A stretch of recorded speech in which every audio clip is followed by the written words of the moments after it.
Bienvenidos a Entrevistas Teológicas. Este es un espacio que busca acrecentar el conocimiento de la Biblia a través de entrevistas cortas a expertos en la materia, con preguntas y respuestas simples y al punto, para así lograr que la verdad revelada por Dios pueda ser comprendida por todos. Hoy entrevistamos al pastor Carlos Cerdá.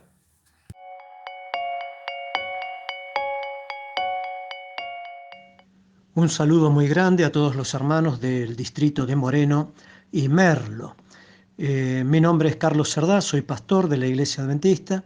En este momento mi función es precisamente como profesor de teología en la Facultad de Teología de la UAP, la Universidad Adventista del Plata, y por pedido e invitación de vuestro pastor, el pastor Luciano Villar, a quien tuve el privilegio de tenerlo como estudiante por allá por el 17, hace unos 3 años atrás, y él me solicitó la posibilidad de responder algunas preguntas relacionadas con el ámbito de la teología y personalmente tengo un doctorado en sociología, también relacionada con la sociología. Así que vamos a intentar responder cada una de estas preguntas o algunas de ellas de una manera simple, porque son muchas y diríamos que son temas demasiado grandes para abarcarlos en poco tiempo. Significa, por lo tanto, que trataremos de responder de la forma más sencilla posible, pero en lo posible que sea comprensible. ¿Podría elaborar acerca del tema de las sociedades secretas? En primer lugar, vamos a destacar acerca de las sociedades secretas. Las sociedades secretas a lo largo de la historia fueron muchas, pero vamos a mencionar por lo menos 7 de ellas. Todavía tienen el poder de intrigarnos todas las sociedades secretas, y estas 7 que vamos a mencionar, según creen algunos, tienen algún vestigio de influencia incluso hoy en día. En primer lugar, los francmasones o la masonería, ¿verdad? Y la masonería se remonta al año 1717, cuando en Londres fue fundada la primera logia masónica, aunque los rumores sobre su existencia ya circulaban desde por lo menos un siglo atrás, y existe todavía. Los masones se convirtieron en sinónimo de apretones de manos secretos, rituales estrafalarios y una jerarquía en la que los miembros ascienden a través de varios niveles a medida que adquieren experiencia y respeto dentro de la sociedad. La mayoría de las sociedades secretas modernas se inspiraron en la masonería. Hay que destacar esto porque han adoptado sus apretones de manos, sus palabras códigos, rituales privados y complejas cadenas de mando, ¿verdad? Ahora bien, quizás podríamos destacar dentro de la masonería lo que se conoce como masonería invisible. Hay quienes han escrito algunos materiales al respecto, por ejemplo, un libro de Ricardo de la Sierva, titulado precisamente La masonería invisible, una investigación en Internet sobre la masonería moderna. Así se titula el libro escrito por este autor, Ricardo de la Sierva. Fue escrito en el año 2002. Y sobre este libro, Manuel Guerra Gómez escribió todo un artículo en la revista de la Facultad de Teología del Norte de España. Y este artículo lo tituló La masonería invisible, la neopaganización del occidente cristiano. Así que en este caso, Manuel Guerra Gómez, hablando sobre este libro de la masonería invisible de Ricardo de la Cierva, comenta que algunos aspectos interesantes a destacar. Por ejemplo, que la Conferencia Episcopal de Alemania nombró una comisión de teólogos católicos que mantuvo numerosos encuentros con otra masónica, o sea, con otra comisión masónica, desde el año 1974 hasta 1980. Hay que recordar que el Segundo Concilio Vaticano fue realizado en 1963 en adelante, y el Concilio Vaticano II eh, es un ayornamiento, o concibe un ayornamiento con los principios de la Revolución Francesa, es decir, con la libertad, igualdad y fraternidad. Mientras que el Concilio Vaticano I sigue oponiéndose, o los defensores del Concilio Vaticano I siguen oponiéndose acérrimamente a los acuerdos del Concilio Vaticano II. Hoy en día se ha escogido como papa a un argentino, todos ustedes saben, Francisco, quien es Jorge Bergoglio, y él es precisamente de una inclinación precisamente al Concilio Vaticano II, es decir, al ayornamiento con los principios de la Revolución Francesa: libertad, igualdad y fraternidad. Se ha escrito mucho sobre libertad, se ha escrito mucho sobre igualdad, pero se ha escrito muy poco sobre fraternidad, y precisamente este término, fraternidad, es de donde surgen todas estas sociedades secretas. ¿Mm? Es con esos principios de la fraternidad, es con la cual surge la masonería y otras, luego, basadas en la masonería, que vamos a ir mencionándolas. En un momento se analizó esto que veníamos mencionando en la Conferencia Episcopal de Alemania, que nombró una comisión de teólogos católicos, manteniendo numerosos encuentros con otra comisión masónica, desde el año 1974 hasta el año 1980, animada por el clima de conciliar, digamos, y de una apertura hacia el diálogo propio post-Concilio Vaticano II, ¿verdad? El objetivo era triple: comprobar los cambios internos operados por la masonería alemana, publicados y exaltados por los masones, examinar si es compatible pertenecer al mismo tiempo a la Iglesia Católica y a la masonería, y si la respuesta era afirmativa, preparar el camino de la opinión pública. Pero la respuesta fue negativa respecto de cualquier clase o rama de la masonería, o sea, no solo para la más abierta o abiertamente hostil a la Iglesia, porque no hay que olvidar que las masonerías surgieron precisamente o se fortalecieron en la Revolución Francesa en una lucha contra la Iglesia Católica, que controlaba no solamente la religión, sino que también la política previo a la Revolución Francesa. Y la masonería, obviamente, se paró del lado de la Revolución Francesa. Así que, teniendo en cuenta esto, estas comisiones, estas reuniones que se celebraron en ese periodo de años del 74, de 1974 hasta 1980, finalmente la Iglesia Católica decidió rechazar cualquier tipo de aceptación de la masonería, ¿verdad?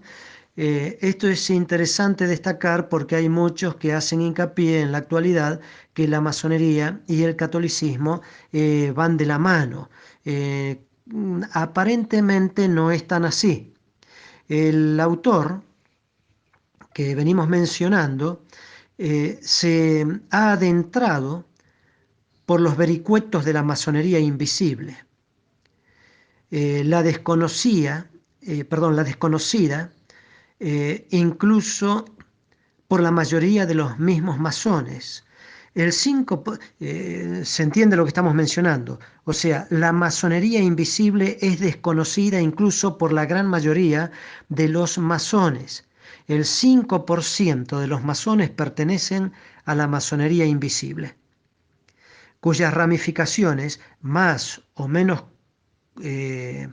camufladas, al parecer controlan los centros de decisión económicos, el poder político, los motores propulsores de un nuevo orden mundial.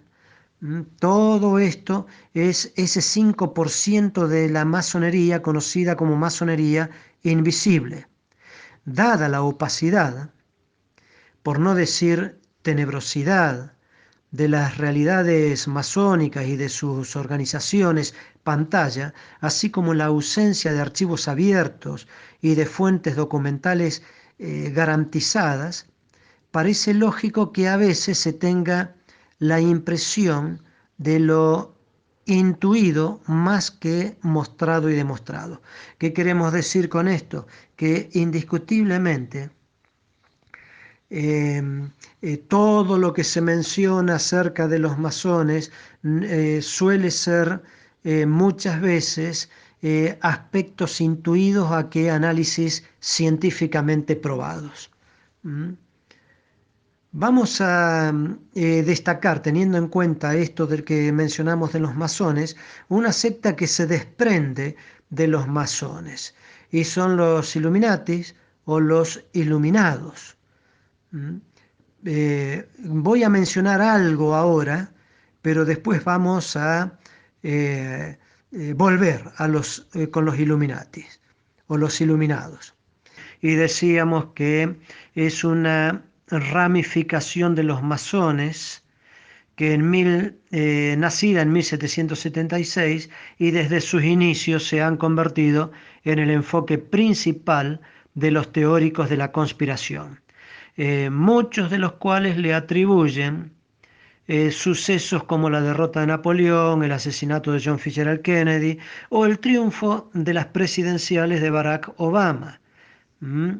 Eh, no hay ninguna evidencia de que existan todavía, pero eso quizás es lo que la hacen o hacen aumentar el misterio sobre esta sociedad secreta, que a muchos les gusta hablar al respecto y se prenden con las teorías de la conspiración, supuestamente de las actividades provenientes de los Illuminati, y hay que ser muy prudente al respecto, porque incluso dentro de la Iglesia Adventista hay muchos que se prenden también con estas teorías e invierten mucho tiempo en esto, más del que se debería invertir.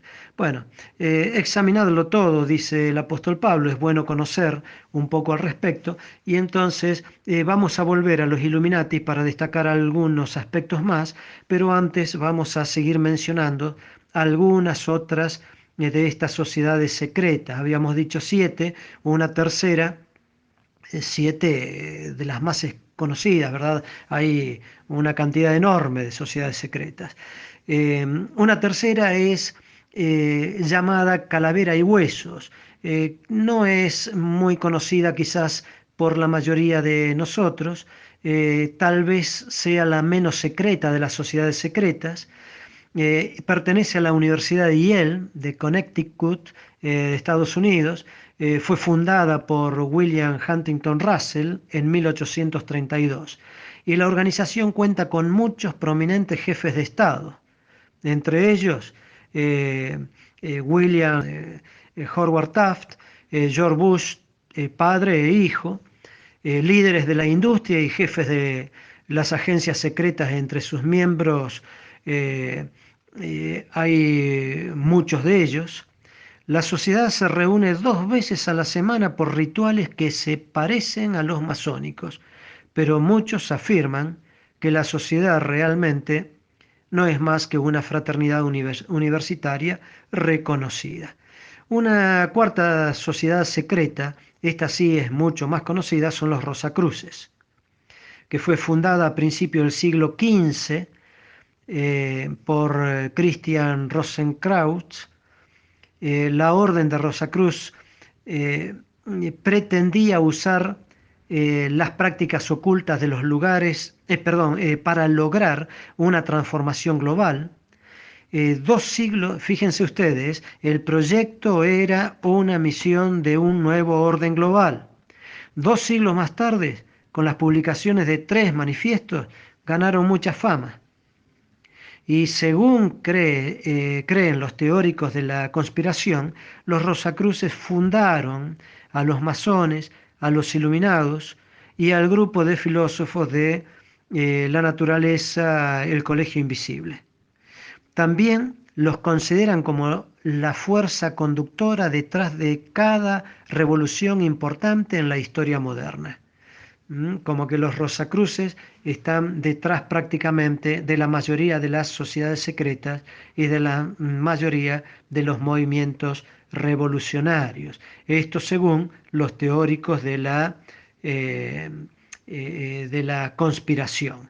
Una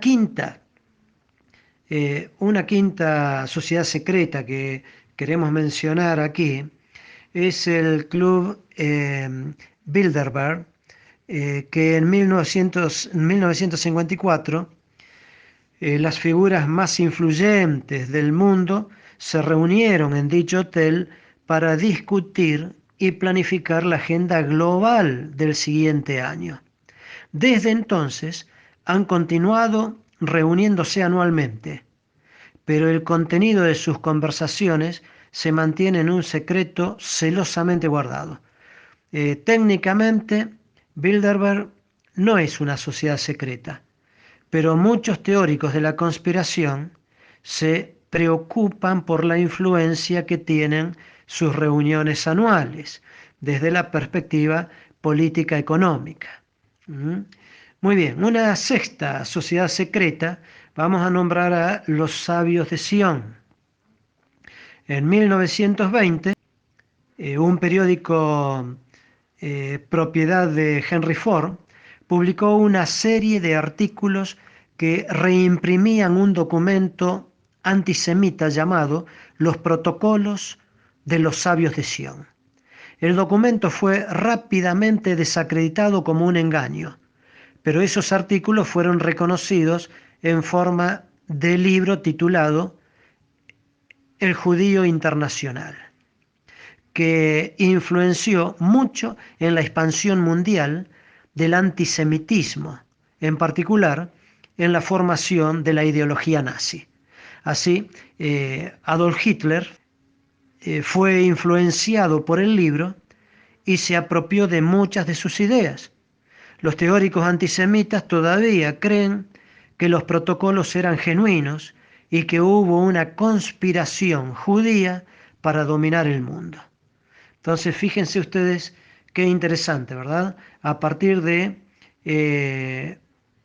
una intención, podríamos decir, los teóricos de la conspiración agrandaron esta, que favoreció a los antisemitas, que pasaron a estigmatizarlos, a los judíos, y luego con un Adolf Hitler basado precisamente en esas teorías conspirativas, llegó a tomar las decisiones que tomó, ¿verdad? Y que todos ya sabemos acerca de las atrocidades que pueden llegar a realizarse a partir de teorías de la conspiración. Por eso es que hay que tomar con mucho cuidado todo esto cuando escuchamos o analizamos. Bueno, y una séptima teoría de la conspiración, esta es conocida, ¿verdad? Los caballeros templarios. A principios del siglo XII, 9 caballeros hicieron un voto para proteger a los peregrinos que viajaban a través de la Tierra Santa. Los caballeros templarios, templarios porque eran los defensores del templo, es decir, de donde se había encontrado el templo de Jerusalén. Más y más caballeros se unieron y la organización creció, acumulando riqueza, fama y poder. En la cultura popular, los caballeros asumieron el papel de proveedores de fondos de muchas otras sociedades secretas, así como de guardianes de los tesoros cristianos más sagrados como el Santo Grial o la sangre de Jesucristo. ¿Mm? Por eso hay que tomar muy entre comillas todas estas cuestiones, digamos, reflotadas y ampliadas por los teóricos de la conspiración.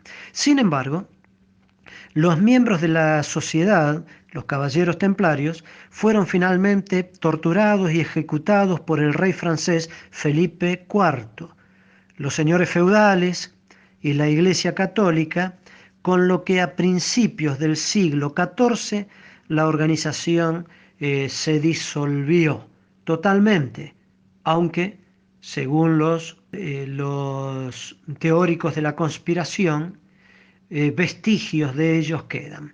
Volvamos un poco a los Illuminatis, que tanto resuena en la actualidad como perteneciente a los masones. Sin embargo, vamos a destacar un poquito algunos aspectos interesantes relacionados con los Illuminatis. El nombre de los Illuminatis o Iluminados de Baviera se conoce desde fines del siglo XVIII, cuando Adam Weishaupt, un profesor alemán de Derecho Eclesiástico y Filosofía Práctica de la Universidad de Ingolstadt, Baviera, creó esta suerte de organización secreta de lecturas anticlericales. Vayan prestando atención. Cuando se fundó en 1776, el nombre del grupo fue Asociación de los Perfectibilistas, refiriéndose a perfeccionable, ¿verdad? Luego se llamó Asociación de Sabiduría Secreta y finalmente Illuminate Orden o la Orden de los Iluminados. Como sociedad secreta, su principal finalidad era terminar con el oscurantismo y la influencia que la Iglesia tenía en la política. Claro está, no se olviden ustedes que una vez que el Imperio Romano entró en decadencia, los que asumen el poder es Roma papal, ¿verdad? Y entonces la Iglesia Católica es la heredera del poder del Imperio Romano, y la Iglesia Católica que se organizó acorde a la forma en cómo estaba organizado el Imperio Romano, de una manera piramidal y verticalista, controló prácticamente en toda la Edad Media, controló no solo el aspecto religioso, sino que también el área económica y el área política, causa por la cual ya muchos cansados y agotados buscaban las formas de terminar con ese régimen eclesiástico, ¿verdad? Y así es como surgen esta sociedad secreta, los Iluminados. Decíamos entonces que el objetivo, reiteramos que como sociedad secreta su principal finalidad era terminar con el oscurantismo de la Edad Media y la influencia que la Iglesia tenía en la política. Estaban en contra del poder ejercido por el Estado y la intervención de la religión en sus decisiones. La meta era el perfeccionamiento del individuo y del mundo en el sentido de libertad, igualdad y fraternidad, creando el llamado nuevo orden mundial. Y aquí, entonces, ante la inquietud que presentaba el pastor Luciano en una de sus preguntas, ¿qué tienen que ver todo esto con el nuevo orden mundial? Bueno, ahí surgen los ideales del nuevo orden mundial, un nuevo orden destituyendo a el poder reinante en el momento. En el momento era el poder eclesiástico, el poder reinante, y entonces la posibilidad de un nuevo orden. Vinieron los monarcas, el poder de los monarcas apoyado precisamente por los burgueses, hasta que finalmente vino la Revolución Francesa, que fue el dominio de los burgueses, entre ellos estas sociedades secretas, compuestas por burgueses, la mayoría de ellas, y entonces de esta manera, con el objetivo de ese nuevo orden mundial, controlando todo el mundo desde una perspectiva eh, no de un mundo dividido en estados, como se encuentra actualmente. Claro, nosotros tenemos que tener en cuenta siempre las profecías, ¿verdad? Las profecías de Daniel capítulo 2, en donde destacaba que el mundo será dividido y por mucho que intenten volver a unirlos, no podrán hacerlo. Así que todos estos esfuerzos de todas estas sociedades secretas tenemos siempre que analizarla a la luz de las profecías y darle siempre más importancia y dedicarle más tiempo al estudio de las profecías que al estudio de estas sociedades secretas.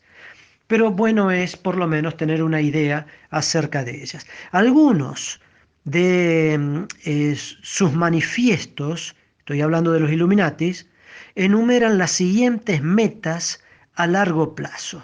¿Mm?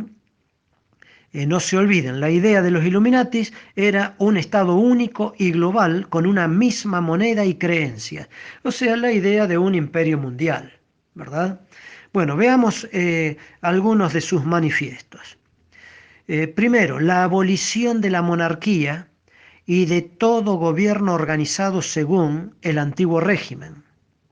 Segundo manifiesto o meta, supresión de la propiedad privada, de los medios de producción para individuos y sociedades, con la consecuente abolición de las clases sociales.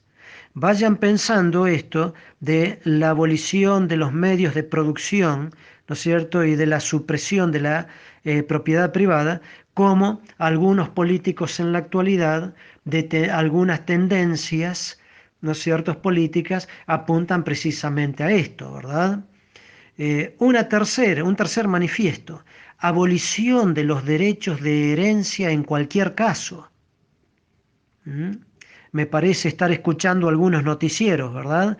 Y de las propuestas de algunos de izquierda y otros de derecha, pero fundamentalmente quizás estas ideas propias más de la izquierda que de la derecha.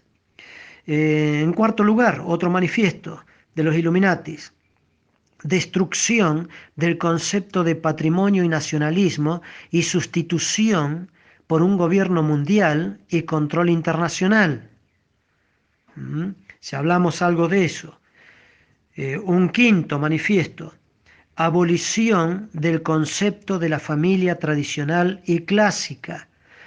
Esto parece que en la actualidad golpean la mayoría de los noticieros y que ha sido suspendida estas ideas momentáneamente por la llegada de la pandemia, del coronavirus y de la cuarentena que ha ocupado los principales temas de los noticieros. Pero si no, previo a la pandemia, el tema era la despenalización del aborto, el tema era todo lo relacionado con el género, el tema era la igualdad precisamente de género, y una última que podemos destacar es la prohibición de cualquier tipo de religión, sobre todo allá en la época de la Edad Media, y que era comprensible ante la opresión verticalista y política por parte de la Iglesia Católica. Entonces esta sociedad secreta como los Illuminatis pretendía la abolición de la Iglesia Católica, ¿verdad? Especialmente, aunque también de todo tipo de religión, estableciendo un ateísmo oficial. No hay que olvidar que el objetivo una vez concretada la Revolución Francesa, allí en Francia, en la plaza principal, en París, se juntaron las Biblias y se les prendió fuego. No hay que olvidar que se declaró precisamente el ateísmo, que luego emigró hacia el este o el noreste, hacia Rusia.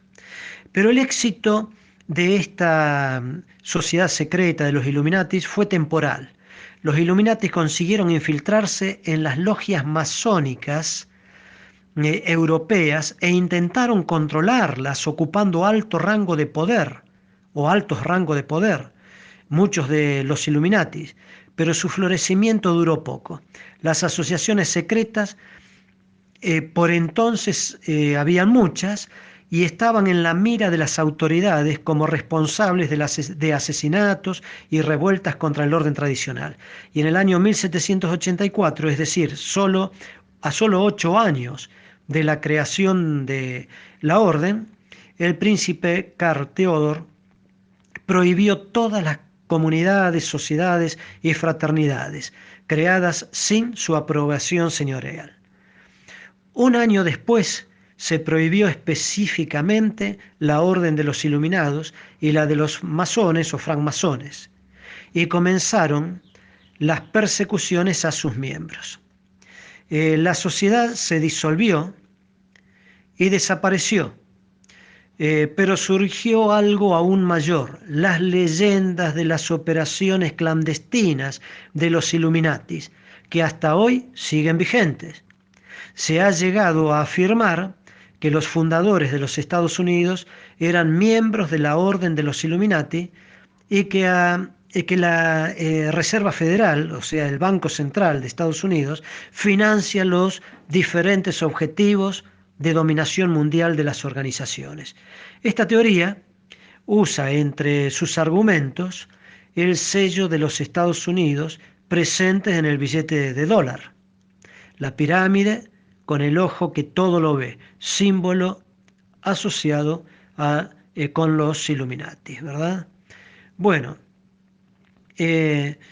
también corren rumores sobre personas reconocidas socialmente, como por ejemplo celebridades como Brad Pitt y Angelina Jolie, aunque en este caso en que el divorcio de ellos se debe, según los medios internacionales, y que así lo publicaron, se debe que en el caso de Angelina Jolie estaba unida con los Illuminati, y que a eso se debió el divorcio de este matrimonio.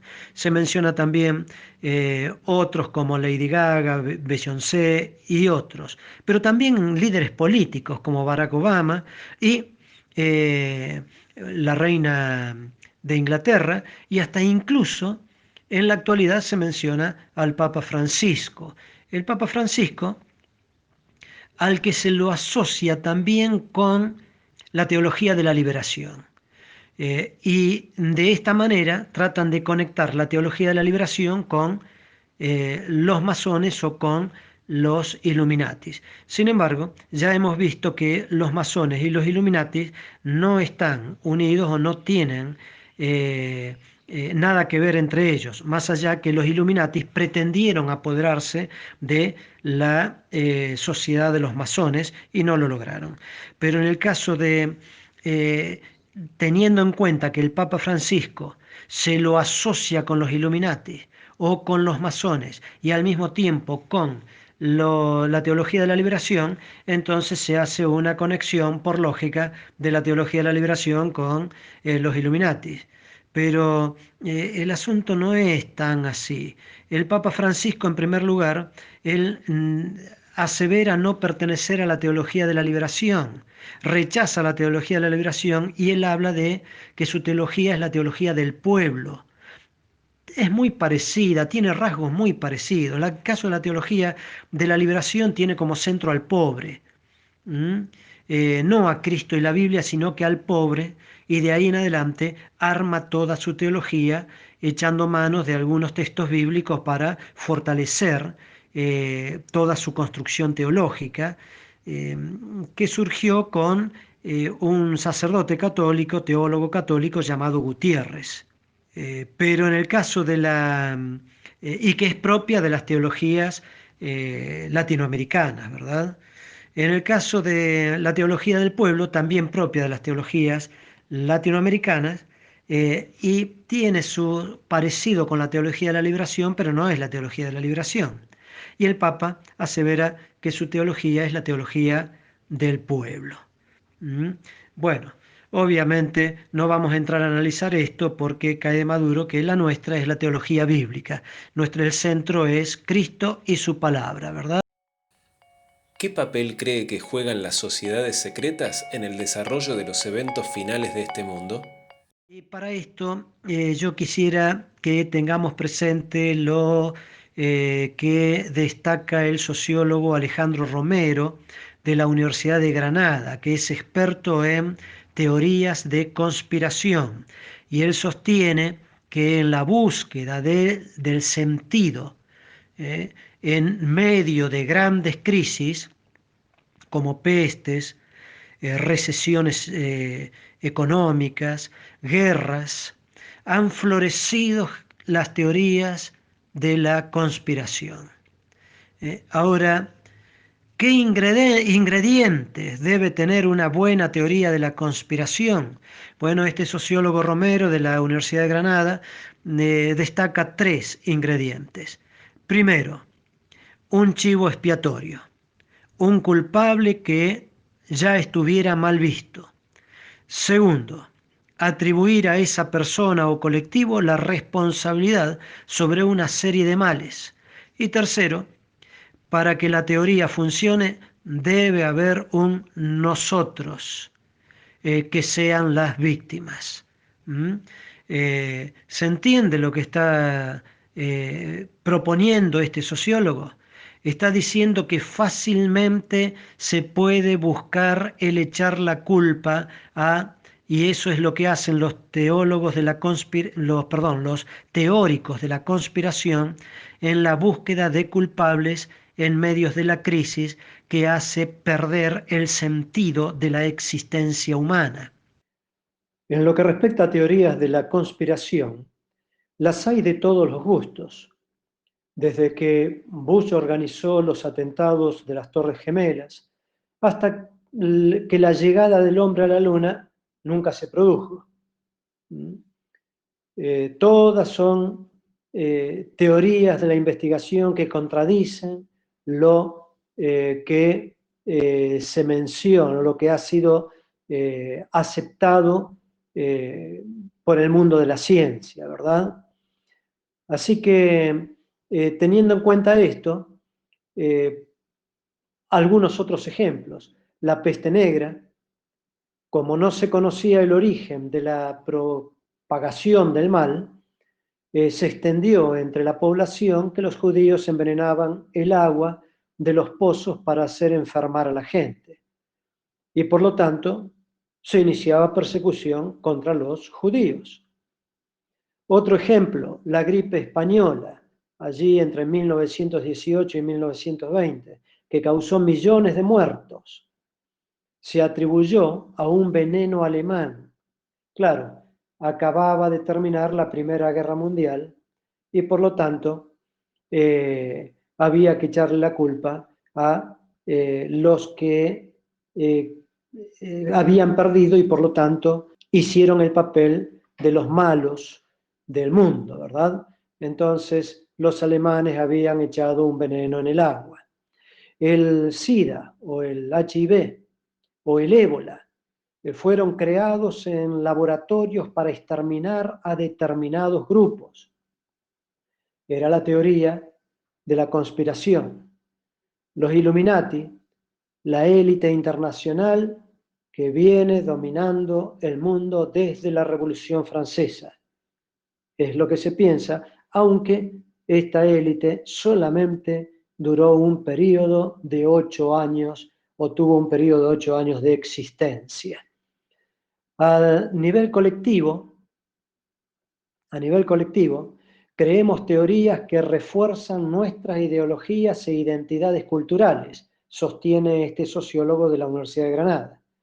Así, si somos, si una persona es antisemita o si un grupo determinado es antisemita, es más probable que la teoría de la conspiración judía mundial le parezca verosímil. Si un grupo determinado es anticapitalista, es probable que crea que las crisis económicas son provocadas deliberadamente por las élites financieras, y así sucesivamente. ¿Por qué estoy haciendo hincapié en esto? Quiero destacar que, si bien muchos de los aspectos es muy probable que haya algún porcentaje de realidad, muchas son invenciones, y por esta causa son invenciones a partir de los prejuicios, y reitero, por esta causa debemos ser sumamente cuidadosos. ¿Por qué? Porque el día de mañana probablemente sostengan ante ciertos males en que los adventistas son los culpables o responsables, y empiecen a dar o a levantar falsos testimonios acerca de nuestra responsabilidad en cuanto a determinados males que se están produciendo en la sociedad o a nivel mundial. Y entonces seremos estigmatizados y de la misma manera perseguidos como muchas otras consideradas en la actualidad sociedades secretas. Reitero con esto, bajo ningún punto de vista significa que estamos haciendo una apología o defensa de las sociedades secretas. Sin ninguna duda que cumplen sus papeles y tienen sus propias costumbres de las religiones iniciáticas, como los masones, son mistéricas, ¿verdad? Propias de las religiones secretas, y a esto nosotros sí debemos tener un conocimiento y escapar a la situación. Pero dejemos que Dios juzgue y no perdamos tanto tiempo en el estudio y análisis de las teorías diversas de conspiración, basadas muchas de ellas solo en prejuicios, e invirtamos el tiempo en el estudio de las Sagradas Escrituras, en las profecías de Daniel y Apocalipsis. Hay mucho, dice el espíritu de profecía, hay mucho que todavía no conocemos de las profecías de Daniel y el Apocalipsis. Hay mucho que tenemos que estudiar todavía de capítulos como el capítulo 11 de Daniel, en conexión con Apocalipsis. Así que recordemos lo que dicen las Sagradas Escrituras. Juan 5:39, allí dice: escudriñad las Escrituras, porque a vosotros os parece que en ellas tenéis la vida eterna, y ellas son las que dan testimonio de mí. O aquellos salmos cuando destacan: de Jehová es la tierra y su plenitud, dice Dios. Así que tengamos la seguridad y la tranquilidad de que Dios está al control de todo, y todas estas mareas y vientos de teorías de la conspiración, si bien puede haber mucho de verdad en muchas de ellas, no quedemos dando vuelta al respecto y revolcándonos en ellas, sino que disfrutemos del estudio de la Biblia, tengámoslas presentes, conozcamos lo que tengamos que conocer, pero no vayamos detrás de ellas creyéndolas también y siendo portadores o convirtiéndonos en predicadores de esas teorías de conspiración. Espero haber sido claro en cuanto a esto. Fue simplemente una reseña atendiendo al pedido del pastor Luciano, y yo entiendo el espíritu con el cual el pastor Luciano quiere transmitir digamos, estas ideas, pero de allí en adelante sigamos y tengamos claro en no convertirnos en portadores o predicadores de estas teorías, sino que nosotros hemos sido enviados para predicar el mensaje que se encuentra en las Sagradas Escrituras. Muchas gracias por su tiempo y sus respuestas, Pastor Carlos. Un fuerte abrazo a cada uno de los hermanos que han escuchado estas grabaciones. Un fuerte abrazo, que Dios bendiga a cada uno y concentrémonos en lo que Dios quiere que nos concentremos, en el estudio de su palabra, en el amor del Señor Jesucristo, en el conocimiento de las profecías y en la predicación del pronto regreso del Señor Jesucristo. Fuerte abrazo a Luciano, a su familia y a su distrito. Gracias por acompañarnos. Recuerden darle me gusta al video, suscribirse y activar las notificaciones. Hasta la próxima.